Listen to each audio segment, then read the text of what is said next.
shout out to my General Don Richardson for supporting man in the Patreon. Any other generals out there who want to join the team, request content, receive daily exclusive videos, interact with the YB, check me out, patreon.com/theyb. Well, effing well. What can I say here then? So, just to give you, man, a quick background, in case you haven't heard. Essentially, about a week ago now, DiBella sat down and he was sour. He was one of them broke sour. You know when you're broke? You know when you're flat broke and business ain't popping? He was that kind of sour, yeah? He was the last tenner in your bank kind of sour. Trust me, he was hella sour. His fighter Tevin Farmer just got whooped up and whatnot. And you know when you're down and out, yeah? When you're on your last tenner kind of down and out, that's when the true emotions start flowing. All them grievances in the past start flowing out. So like I said, DiBella on IFL TV, smoky as you like, and comes out and drops the following. Deontay Wilder sacked me. So DiBella, who is Deontay Wilder's former promoter, said Wilder sacked him because he set up the AJ versus Wilder DAZN offer.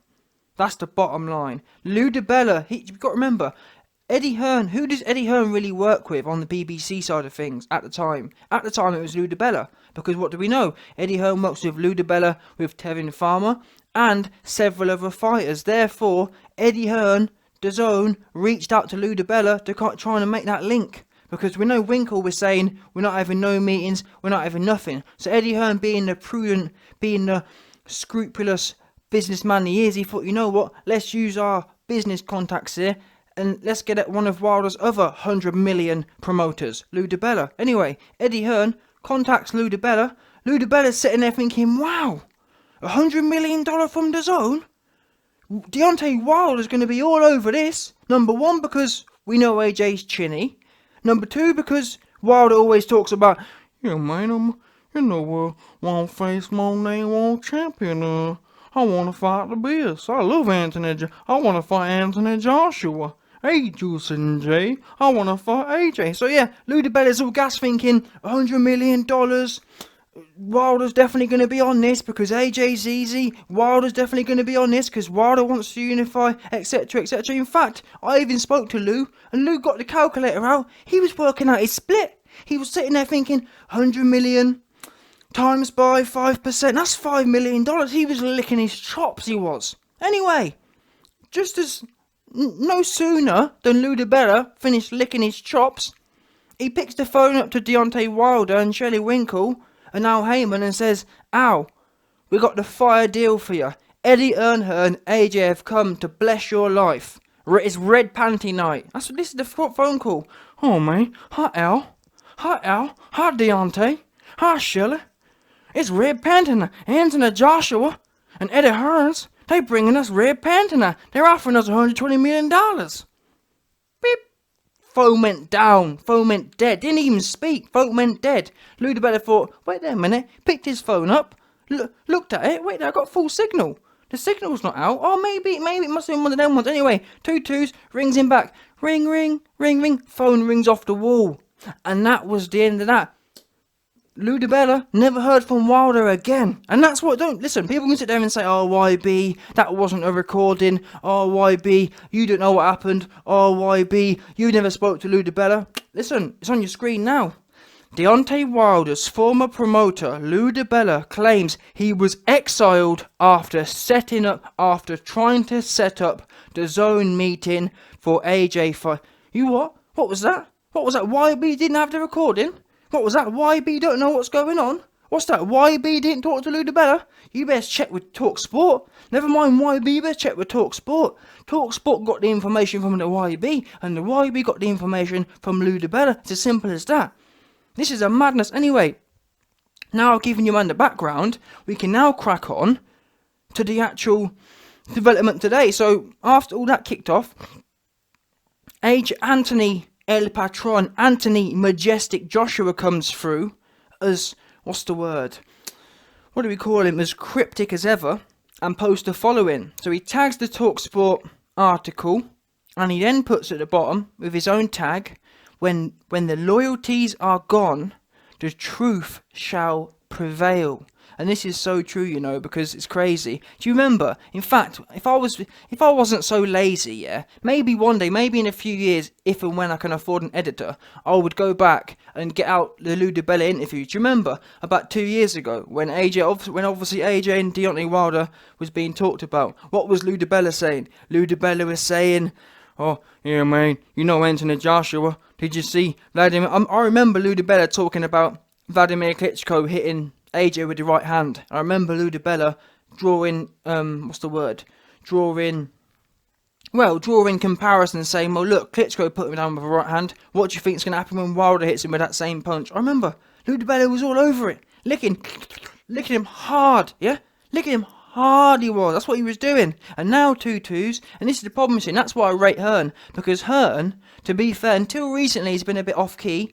Until recently he's been a bit Al Haymanish, but until then, for the last X amount of time, he don't tell no lies. People say, Eddie Hearn la. People can say that, but in reality, you don't. When was the last time you heard someone who works with Hearn come out and end up exposing them?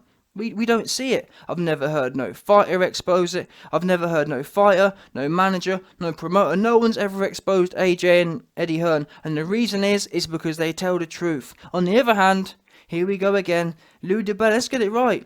Before this happened, all the Wilder fans would have sworn blind that DiBella was 100% accurate. I just can't wait until Deontay Wilder fires one of his trainers. Wilder always talks about, "Yeah, man, I stay with my team." Yeah, the reason you stay with your team is because you know if you get rid of one of them, it's peak for you. For example, do you remember when Mark Breland walked out after the Wilder vs Fury fight? Wilder's knees were clacking. He was scared that he was going to lose Breland because Breland was going to expose all the secrets of how shook Wilder is. But anyway, back to this. I'm so glad that AJ slowly, because before, yeah, like AJ's quite passive, like when stuff goes on involving him or implying him, it kind of just goes by. Normally, we would have heard from DiBella, and obviously the YouTube man like myself would have commentated on it, and that would have been it. But I'm so glad, and AJ, this is exactly what you need to be doing, boss man. Getting involved with this stuff. Being involved with it. This is your end of the day. It's your career and it's your narrative. No one can lead a narrative. No one can lead the truth better than the truth holder himself. Do you see what I mean? And I'm so glad you came out and you made it obvious. To be fair, he probably could have been a bit more direct, like, "Wilder, you've been exposed, you duck me," kind of thing. But we know what AJ's like. He loves to be a bit cryptic and that. When the loyalties are gone, the truth shall prevail. AKA Wilder ducked. AKA DiBella's now exposing Wilder now that their relationship's over. And that's why, like once again, that's why I rate Eddie Hearn, because even during a business relationship, he will be honest. He will be. He don't tell no porky pies. And that's the truth of it. We sent Ortiz an offer. Do you remember that? We sent Ortiz an offer. Everyone said that, "Oh, AJ don't want Ortiz. Eddie Hearn la. He never sent an offer. Do you remember that one there? And what happened then? 2-2s. Everyone had to end up backtracking because it was actually Ortiz's team. Ortiz's team said, "Oh man, we sorry. Please, Eddie. Please don't show the text, Eddie. We sorry." I'm trying to think of what their actual excuse was. It was some weak excuse. Oh, what was it? That's well annoying. "Oh, it was a promoter. There's some goofy thing about the promoter. Oh, the promoter didn't tell us. The promoter didn't tell us the offer." It was some weird, goofy ass excuse. But anyway, listen, AJ coming out and exposing Wilder for being shook. Do you know how important this information is? This information validates everything that YB and everyone else with a brain has been saying for the longest time. They don't want it. Do you remember when the zone offer was sent and they said, Wilder's team came back and said, they wouldn't tell us how much Anthony Joshua got.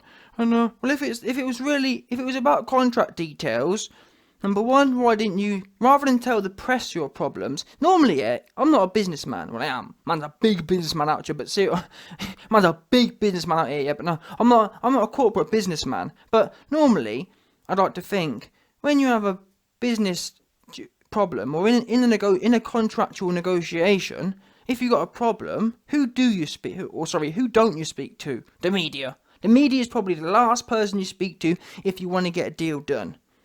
Who's the first person you speak to? The other party. What did Wilder's team do? Oh man, they wouldn't tell us how much Anthony Joshua was making. Well, the meeting was 2 weeks ago. What's the point telling us that now? You should have complained at the time. Because at the time when the meeting happened, Eddie Hearn came out and said, yep, they didn't want to negotiate, they just got up and left. And we haven't heard from them since. And lo and behold, that's why Lou DiBella's out the door now. Lou DiBella's gone. Nowhere to be found. I feel sorry for Lou, because Lou was just trying to do what Lou thought he was representing. And to be fair now, I've just talked about how Lou was dissing AJ before this happened 2 years ago, but I can't really knock Lou DiBella because at that time, 2 years ago, Lou DiBella obviously actually believed in his fighter. See what I mean?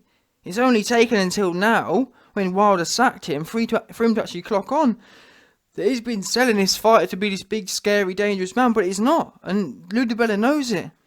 And it's a shame, really, that Lou DiBella didn't come out and say, but maybe Lou DiBella's kind of half hoping, well, he's never going to work with Wilder now, but still, maybe Lou DiBella was half hoping that he can maybe sliver back into the Wilder thing, but that's never going to happen now. But still, good. What Lou DiBella needs to do, Lou DiBella, in my opinion, is halfway there. On the next interview, he needs to come out and call a spade a spade. Deontay Wilder sacked me because, and I've always said this, do you remember, I haven't mentioned it more recently because AJ and Wilder haven't been so relevant, because obviously for the last 6 months we've been talking about Ruiz. But do you remember around May time last year, what was I always talking about? I was talking about closeness.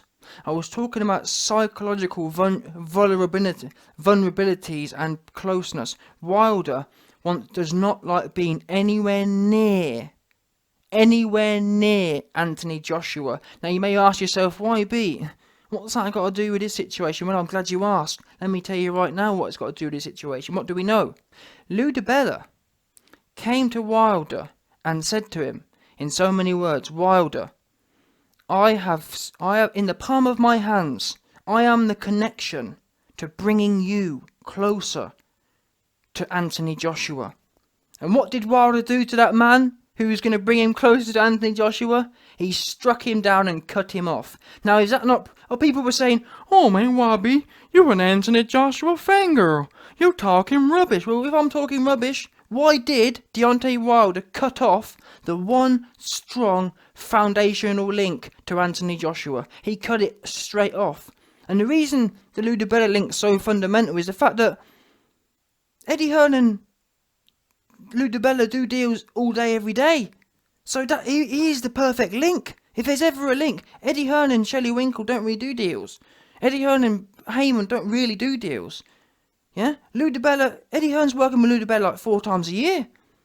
So why did, of all the people to cut off, he could have cut off Shelley Winkle, for example, because Shelley Winkle was the one saying, no meetings, I don't want to speak to you.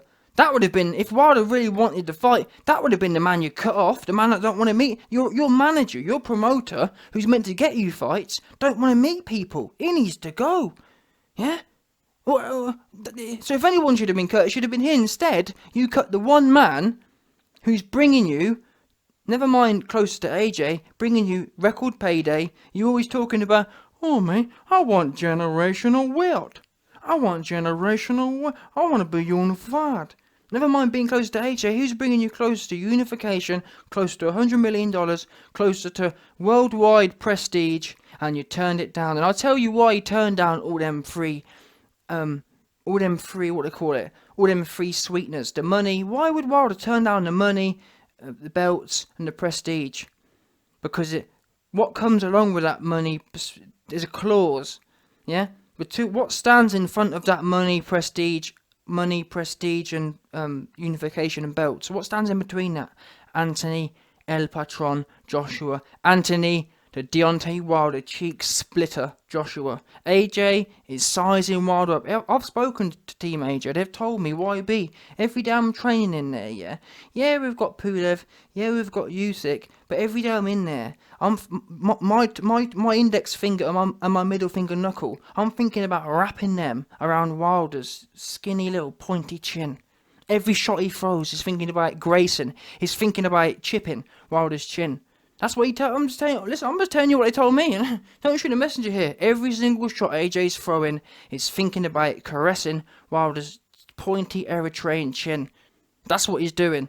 And Wilder's sitting there. Oh man, why's two black bro? You know what? I'm gonna actually go back. And I'm gonna start. The videos from Wilder from 9 months ago. I'm gonna start replaying some of them. Oh man, why do two black brothers have to fight, man? Wait a minute, two black brothers have to fight. He had no problem fighting Luis Ortiz, although he's not really a black brother. He's an old dude. He's an old black brother. He don't really count as old. That's why his OAPs don't really count as men, do they? So separate category. Yeah. In terms of taxes, you categorize 65 plus in the different levels, so we don't really count. But still, yeah.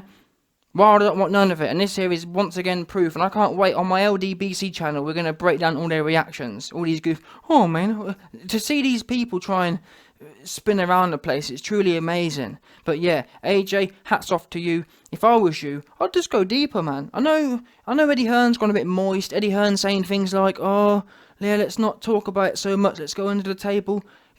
Eddie, they're not doing this under the table. They're not doing this over the table. They're not doing it anyway. You might as well come out and get a good roast out of it and have a good bit of banter at their expense. I'd have been out here saying, look, if this don't prove Wilder don't want to be nowhere near me, the one person who could have brought us together, Wilder sacked him. Never mind, like, for example, yeah, that, like, there's, not cause and effect, but every action induces a reaction, yeah? Is that not correct? Every action induces a reaction. But that's not what I'm going. That's not where I'm finishing this point. Not only does every action create a reaction, every action creates a particular type or a particular velocity, a particular aggressiveness of a reaction. And how that applies to this situation is this: Wilder, Lou DiBella brings Wilder $100 million offer. Don't look at just how he reacted to it. Look at the scale to which he reacted to it. For example, he could have said, Lou, yeah, let's entertain it. Let's have a look. Or he could have been a bit more aggressive. Lou, no, thank you. Yeah. Or it could have been, Lou, don't ever bring me that again. Or he could have done what he did. Lou, you're sacked. See what I mean? This shows this psychologically. I've told you before, the YB is a psychological analyst. This shows how the fear's just oozing through his actions. You can't hide this. Unfortunately, when you're dealing with people like the YB, you can read this kind of behaviour. You can't hide from this. Look at all the different ways he could have dealt with this situation, but the sheer shock horror of being brought a deal which was close to AJ, he just straight out sacked the guy. Most people would have just said, no thanks, no thanks, carry on, see what else you can bring. He sacked him. That's how scared. It literally put the fear of it, like, for a man to sack someone on that basis, that there is putting the fear of God himself into him. I'm sorry. What else? I'm not being funny. Short of pulling the gun out and doing some madness with it. How could Wilder react to that any more volatile?